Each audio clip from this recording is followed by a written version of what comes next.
Hello, it's Eamon McAuley here, and I'm back with another sporting interview. And I'm absolutely blew away to have Cliftonville's new signing, Joe Gormley, with me. This is a real coup, not just for me, but for all the Cliftonville fans, because Joe just doesn't do interviews. So, Joe, thank you very much for granting me this interview. Talk to me about growing up in Ardoyne.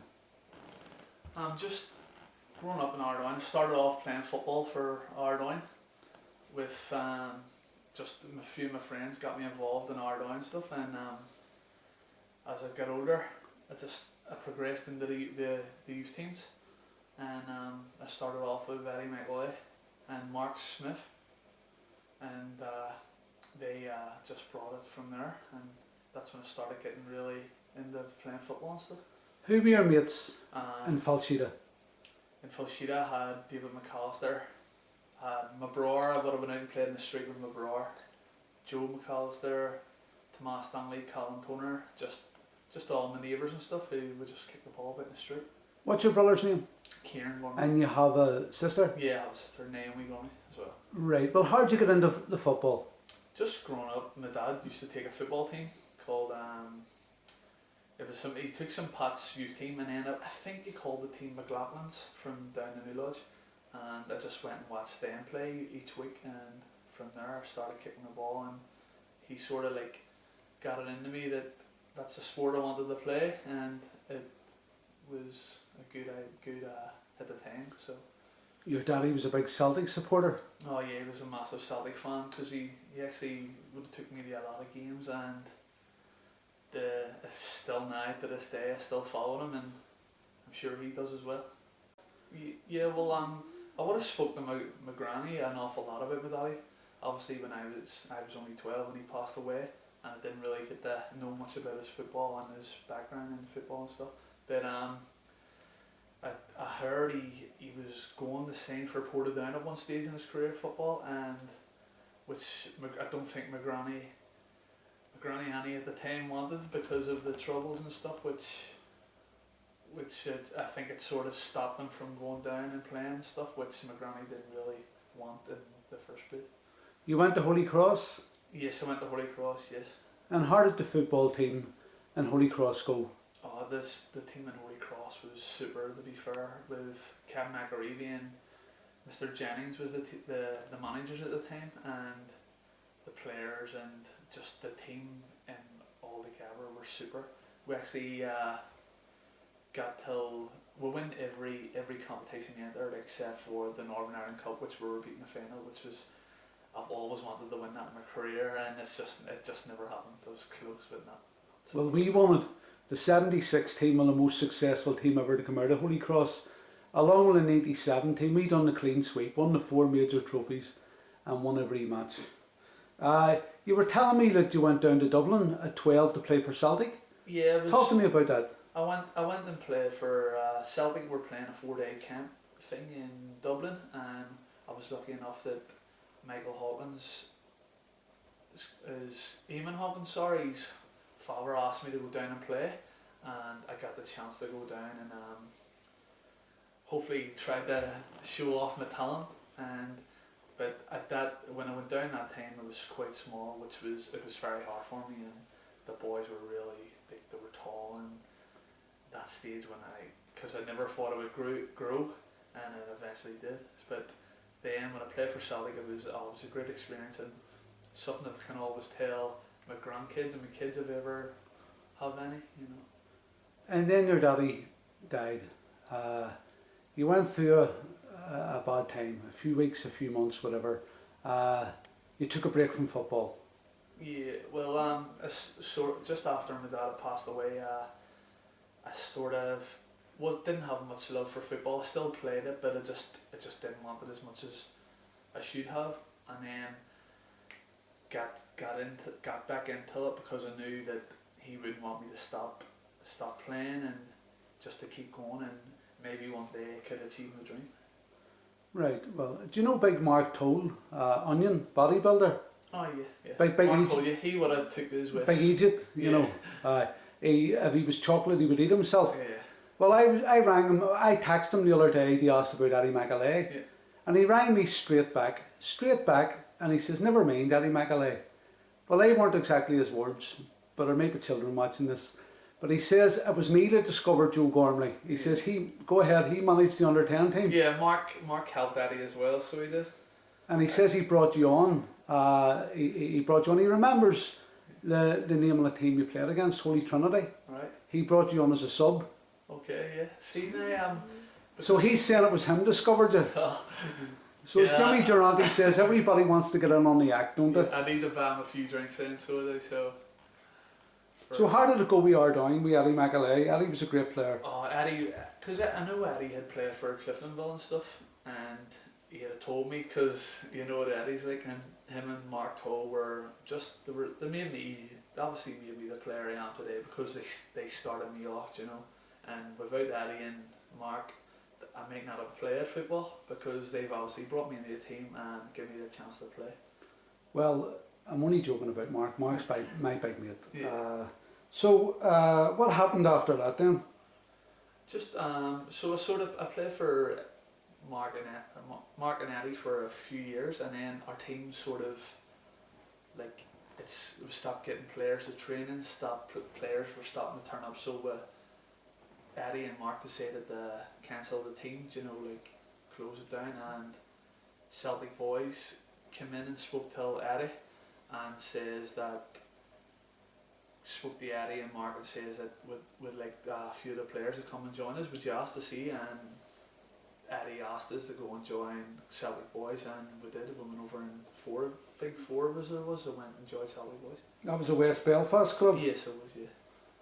So how long did you play for them for? I played for, I think it was 2 years I played for them, and then I decided to come back home till Ardwine again, and I think there was a league? Yeah, the league. The league had started a team, and my brother played for them, and he got me up there. So I went and joined them, and it was good there as well. Right, and then you went to Cliftonville under 18s, but it didn't work out. No. Can you talk to me about that? Yeah, well, I thought I might as well go and give it a chance at Cliftonville under 18s, because it was a big team then, and a few of my friends had played, Martin Jones and Dilo Brown and all, they all played with Cliftonville, and so I thought I might as well go down and give it a go. And I went down, and I wasn't happy, I wasn't playing or nothing, which I just want to play at all times. And at Cliftonville under 18s I didn't go, I didn't play. So I says to my brother ended up moving up to Crumlin Star, and I says, could I go up with him? And he says, yeah, come on up with me. And then it started to get, that's when it started to really coming to the fore, yeah. Under Eamon Hawkins? Yeah, under Eamon Hawkins, yeah. And that was just the start of it for me. I started thinking, I had confidence about myself, and I thought I could go places then. I just kept taking each game as it goes, and it was the scoring of goals, it was really good. 36 goals in your first season? Yeah, I scored 36 goals in the first season. Me and Paul Brown, my first year I went, me and Paul I think was the top goal scorer for the last load of years, and I came and joined me and Paul up front, and Hit it off? Yeah, we levelled, but I think we both of us scored 36 that year. Right. Yeah. You only got 62 in the second season. Oh, yeah, 15 hat-tricks, broke the club's record. Oh yeah, that was like the next year, just, I don't know, like it was mind-blowing for myself, so it was, and it was just, each week I was getting the games, like, no one was going to score, it was either I was going to score 2 or 3 goals, it was just, I just didn't know, but the players in the Crumlin Star helped me an awful lot. Sean Brown, to Paul Brown, to Lando Branoff, everyone was just unbelievable with me, and then I started getting teams from the Irish League, started coming and watching me, and my name was getting about then. Well, you were the talk of Ardoyne. That's when you really came to the fore, and people in Ardoyne started thinking this wee lad could be something, including myself, thinking this wee lad could be really, really something special. So Sean Saucy Brown, he facilitated a move to Cliftonville. Yeah, because Sean actually got a load of, went and met a load of Irish League teams with Sean, and to be fair, Sean's like, he's helped me an awful lot. I couldn't thank him enough, and he's been really helpful in my life since my father has passed away, you know, and he's been really helpful with me. Right. You were outside of football. You were a bit of a grafter. You were an electrician for 2 weeks. Yeah, well, I don't know about grafting because I didn't like to get my hands dirty. Right. But yeah, I went to Springfield Tech and I'd done 2 weeks in electrician, and I was out then working in houses, and I was going home every day. Oh, this is not for me. But I ended up coming to my mum and speaking to my mum and saying about what I can't do this. It's not for me. And then I get into youth work. And Up in the Davis. yeah, I worked for the Ardon Youth Club at the start for a few years before when my placements through TAC, and then Davis Community Centre offered a job, and I went and applied for it, and I got it.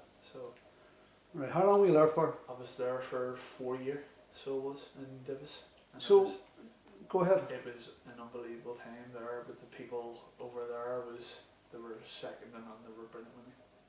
Your first season with the Reds, and you had 4 seasons with the Reds. Your first season then, what's your memories of that?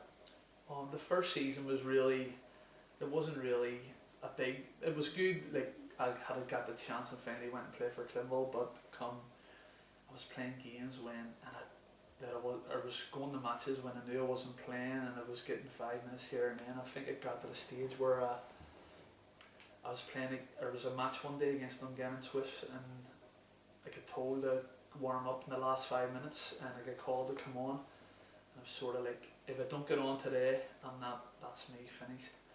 I just want to go and play and be happy and play each week.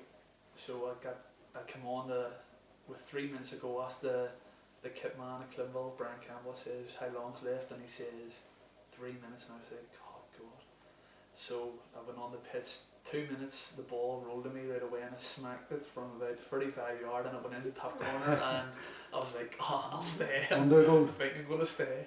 Yeah, I was happy then. Your second season with the Reds, and that's when you really came to the fore. You and Liam Boyce clicked. Yeah, You just won the league. Yeah, it was just unreal, because I don't think Cliftonville had won the year in 15 years, I think it might have been. 97, 98. Yeah, And then before that it was 70 odd years. Yeah, and it was just because like each week we were so close, the team was like, it was like a family, and then me and Liam we obviously clicked. We grew a really strong partnership together, and it was that was probably one of the most amazing times in my life. So it was just winning the league and helping the fans around the Cliftonville and even in Ardon. It was exceptional. Well, Boyce broke the 81-year-old club goal scoring record that season. He scored over 36 goals. Yeah, it was just Liam, as you can tell now with Liam's career in Scotland, he's just incredible, and it was a privilege for me to play alongside Liam and the boys, the rest of the team in Cliftonville, George McMullen, Barry Johnson, Ryan Kepney. It was amazing. But you got over 30 goals yourself in your second season. Oh yeah, the second season sort of, I took it by surprise, because I didn't think I would have scored that many, to be fair, and to score 30 goals in the Irish League was something else. Well, as I said, Boyce broke the 81-year-old club goal scoring record, but he only held it for a year, because the next season you broke it. Yeah. Talk to me about that. Oh yeah, it was just, obviously it was amazing for Liam to break the record and stuff, but for the year, the hold it for a year was, well, records are there to be broken, aren't it? And hopefully I can break it a lot more times, and yeah, it was a good feeling for me, and for obviously for my family, and for the Cliftonville fans. Yeah, for the fans. I was right beside your brother when you come over. He had a 12-inch vinyl record, and after you scored to break it, you run over. He handed you the vinyl record, and you broke it over your knee. Yeah, it was just wonderful.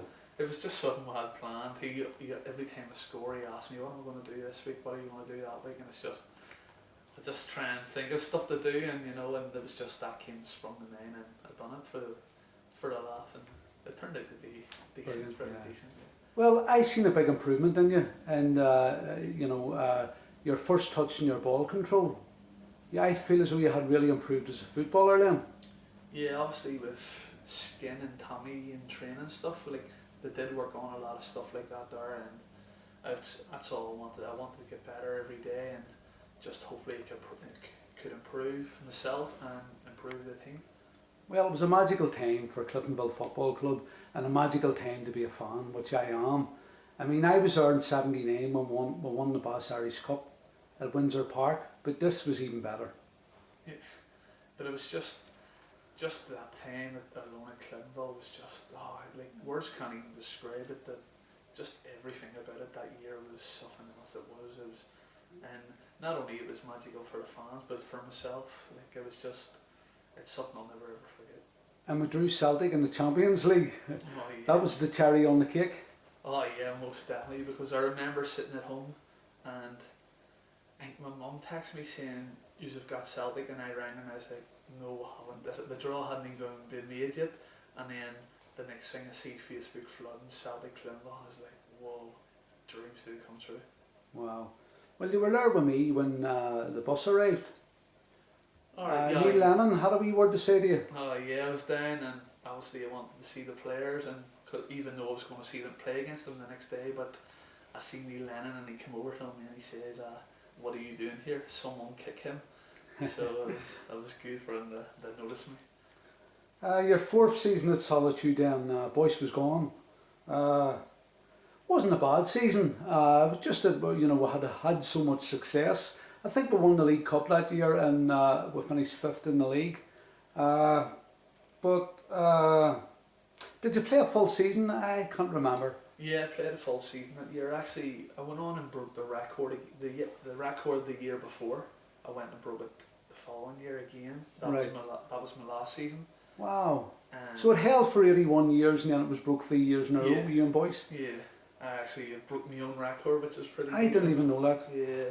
So the following year I scored 41 goals with Cliftonville, and to say, because obviously when Liam had left, I thought like I might struggle to score goals and I might struggle here and there, but then the same Davy McDade, which really helped me because he would have set me up an awful lot on the goals, and to break the record for the third year in a row was pretty good.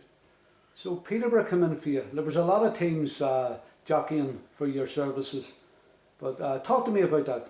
Yeah, well, when I got wind of it, and I think I might have scored about 30 goals, and I sort of got wind that teams are actually watching me. I was like, this can't be true, I'm too old and this and that. And then I thought to myself, I'll just keep going, and maybe come the end of the year, it could be in with a bit of luck and a team could be interested in me and want to see me. And it happened to be Peterborough had come in and they offered to sign me, and it was a dream come true. And the manager was from Belfast. That was another big thing, wasn't it? Yeah, because the manager was Grant McCann, and I played against Grant a few months beforehand in Windsor Park, and I think that's where he sort of seen me play, and I was like, come that time, whenever Peterborough were interested, Grant had said he played against me, and I was like, whoa, that game I must have done well for him to be interested in seeing me, and it was pretty good, yeah. So you went to Peterborough, and your pre-season form was amazing. We were all very excited. We really thought you were going to make it big time. You scored against Spurs. Yeah. We played in pre-season. I scored 3 out of 4 games. I scored against Spurs. I played against West Ham, and it was just, I thought like, well, I'm continuing my form off from I left Cliftonville, and I got into the league games with Peterborough, and it was sort of a real big shock to me because everyone was so physical, so fit, and it got like a real whoa. I couldn't believe how physical and hard it was going to be. And then unfortunately, the 5th game in the league, I took a really bad injury, which put me out of football for a full year. So Right. just I remember I had it out with your ma, Marguerite, up the road. yeah. I said to her, I haven't seen you at Solitude since Joe left. Ooh, did I pick in the wrong person there? But well, listen, we'll move on. How did you feel then? The knee injury, you must have been absolutely shattered. Oh yeah, definitely. It knocked me for six. Like it just felt, because obviously I've worked so hard all my life to get where I was, and then for a silly little injury that stopped me from achieving my dream, and it definitely did knock me for six. It really took away the love of football from me, and now I'm back home and I'm getting back into it. But before you come back home, you had a wee spell at St Johnson. Oh yeah, I love St Johnson. The people and Yeah, you said the that. people Yeah. and the manager couldn't have helped me anymore. It was so good. I really loved it. And to be fair, if it's St Johnson was better than Peterborough, because of the people in Scotland are dead similar to the Irish, and Celts. yeah, we get on. I get a lot and get on alike, and it was just incredible. But as I say, the Peterborough, the injury just knocked me for six. I just hadn't got the love for football no more. So you signed for the Reds again, but it went right down to the wire, like. Oh yeah. Talk to me about that. I was obviously it spoke to skin and stuff, but it was so close. I spoke to a lot of managers in the league, David Healy, Stephen Baxter, Gary Hamilton, and they were all interested in seeing me, which is I was blown away by, because obviously I thought coming home, Cliftonville would be the only one team that wanted to see me, but there weren't. There was a lot of teams in for me, and the day before I signed for Cliftonville, I was going to sign for Crusaders at 12:30, and I got a text from the agent saying, "Can we hold off that Cliftonville have put an offer in?" And then I sort of got, "Oh, I could be going back and reuniting with the boys and skin and stuff." So yeah, I ended up going and signing for Cliftonville, and it was the deal and stuff that they offered me I was happy with, and I'm just raring to go now. I can't wait to get started. And how's the knee? My knee feels great. I do get wee niggles here and then, but my physio at Peterborough said it's going to happen, but I can get through it, and I'll just keep training and building it up, and then just go from there. Have you any advice for any young up and coming footballers, especially in the district? Oh yeah, I just think that just keep doing what they're doing. Keep the head down, work hard, and always listen to their parents, listen to their managers, listen to their teachers, and just give it their best. And the most important thing is be happy. Always be happy. And is there anyone you want to thank before I terminate this? To be honest, I've got that many people, from my mum, Your mum, to my most of brother, all, my sister, yeah, my family, Sean Brown, yeah. Eamon Hawkins, Eamon McAuley, Mark, just everyone that's helped me throughout my career, and it's just been amazing, and I'll be ever so grateful to them all. Well, we're all excited. I mean, the next season's season tickets will be sold in abundance because you're going to be there. We'll wish you well, and I'll be on the terrace cheering you on. Joe, thanks very much for taking the time out to speak to me. I really, really appreciate it. God bless you, my friend. Thank you.